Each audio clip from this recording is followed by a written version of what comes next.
I'm very honored to be here today, and I'm going to talk to you about justice issues from the perspective of a wife and a mother and a grandmother who lives here in California. And when it comes to introducing myself, I don't fit very neatly into any ideological boxes that people like to create. My views on liberty make me a stranger to some of my conservative friends, and my Christian faith makes me sometimes an uncomfortable person to be around for my friends who talk about liberty. But today I'm here to talk about the freedom of choice. And that is a topic that is actually a very unlikely topic for me generally to address. But you just hang in there and listen for a few minutes and you'll see what I mean. We're often told that we have freedom of choice in this country.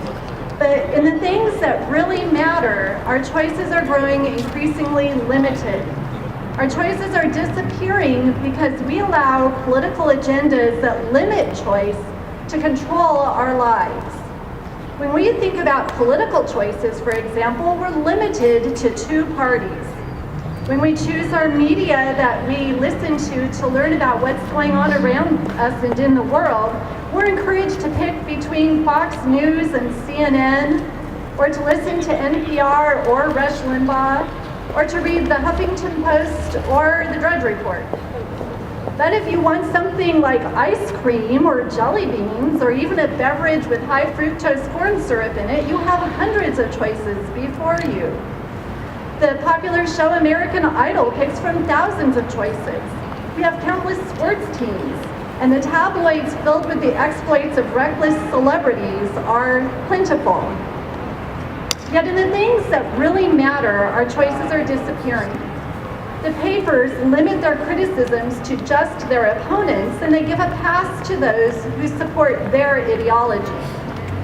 Some wars are considered wrong when one party starts them, but they become justified when the other party continues them. Spending is under scrutiny when one party has the checkbook, yet the cause becomes legitimate under the next administration. Now, we didn't always plan to have a large family, but once my husband and I got past 2 children, we figured that we were already outnumbered. I am the mother of 10 children, and that is a choice that is constantly under attack in our modern world. While having a big family has been a tremendous blessing that fills my life with awe at God's goodness to us, around the world and even in our nation, we can see that this freedom of choice is slipping away. Our large family is a crime in countries like China, where one-child policies remove any idea of liberty or choice for the families there. China is a nation where political agendas have trumped individual liberties, and it has led to the persecution of people who embrace their right to choose. One-child policies have led to brutal forced abortions by the Chinese government and the bodily mutilation of government-forced sterilizations. China's policy is built around a gender preference for males as well. China now has a dramatically malformed age and sex structure. Some ratios are now skewed toward 130 boys to every 100 girls. A deadly preference for males in that culture, achieved through sex-selective abortion, is also found in Afghanistan, Bangladesh, India, Pakistan, South Korea, and Taiwan. Asia is now populated by, it's missing 160 million women who would be alive today if it wasn't for this practice. Some have described this as woman-on-woman violence. As cultures press for more males, pregnant women are forced to kill their unborn baby girls. This type of sex-selective abortion policy is anti-choice and it's anti-woman. But sex selection and the culture behind the practice give rise to violence on women, as well as we just heard from this gentleman who spoke to us about the violence against women in India. In developing states, mothers known to be carrying girls sometimes face physical abuse, often in an attempt to induce an abortion. The lack of brides for the excess males has created a veritable industry in sex trafficking throughout East Asia, and as we've heard, that it's even happening here in Sacramento. And this is especially true of China and Taiwan. Yet the real issue is responsibility, not just choice. One must take responsibility for one's actions in order to preserve liberty. In the case of abortion, that means protecting, not destroying life. Protecting life is deeper than party affiliation. It's deeper than rhetoric, and it's beyond all the talking points. When we decided to have 10 children, we had the freedom of choice to decide how to raise them, and we welcomed that responsibility. When we talk about human dignity and individual freedom, we must understand that the men and women in this building behind me are our greatest threat. A government that wants to run our lives is a government that wants to limit choice and remove responsibility. My husband and I homeschooled our 10 children. Half of them were born at home, choices that we made that maybe aren't popular choices with a lot of people. We have a thriving business here in California, and we worked very hard to build the bonds of strong family in our home. Yet the men and women in this building behind me have, for decades, pushed their way into our home. They want to make my choices for me and spend our hard-earned money. They mandate what foods I can and cannot feed my family by banning healthy raw foods and subsidizing GMO poisons. They are demanding that I inject my children with toxins from infancy, and they want to force me to teach what the state decides is necessary for a good education, through force making our families submit to every whim of the men and women here, even though they cannot manage their own checkbook. Our family operates on a no-debt policy. In limiting our freedom of choice, they destroy our character as individuals.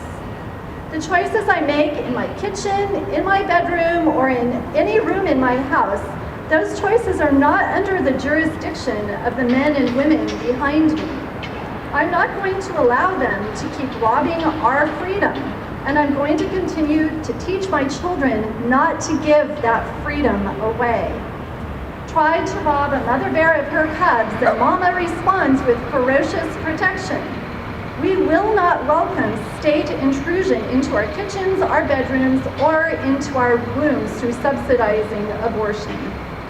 As for our household, we will continue to fight for a generation that chooses to be responsible for its choices, and one that values life and values liberty. We have all been told that the state knows what's best for us and our families, and this is an absolute truth we are not to question.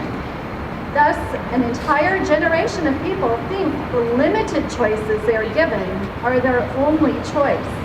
They've been promised liberty to entice them into bondage, to bind them to their chains. The route to free choice for men and women starts at home. It begins when we don't have Big Brother mandating what's for dinner, what to teach our children, or even removing the choice to have those children at all through explicit or implicit policies that make it difficult to sustain family life. We must return again to the nurture and love of family and community, and we need to abandon the slavery of the coercive boot camp of the state. No young woman should be ashamed to say her goal is to be a wife and mother. Christians should encourage girls to look forward to those noble callings and not portray marriage and motherhood as second best or second rate with raised eyebrows or what ifs.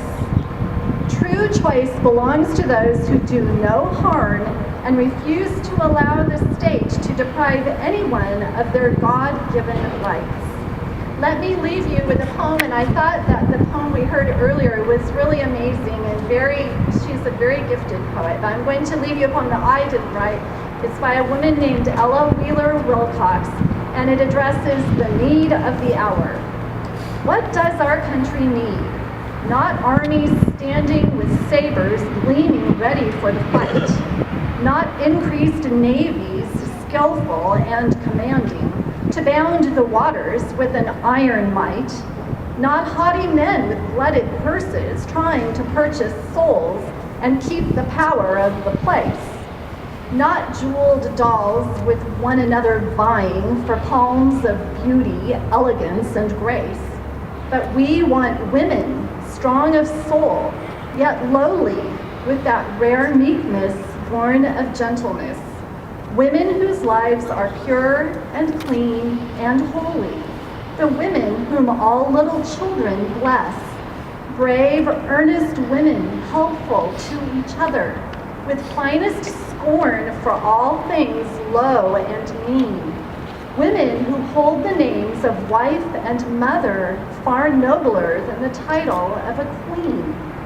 Oh, these are they who mold the men of story, these mothers oft-times shorn of grace and youth, who, worn and weary, ask no greater glory than making some young soul the home of truth, who sow in hearts all fallow for the sowing the seeds of virtue and of scorn of sin, and patient watch the beauteous harvest growing and weed out tares with crafty hands cast in. Women who do not hold the gift of beauty as some rare treasure to be bought and sold, but guard it as a precious aid to duty, the outer framing of the inner gold.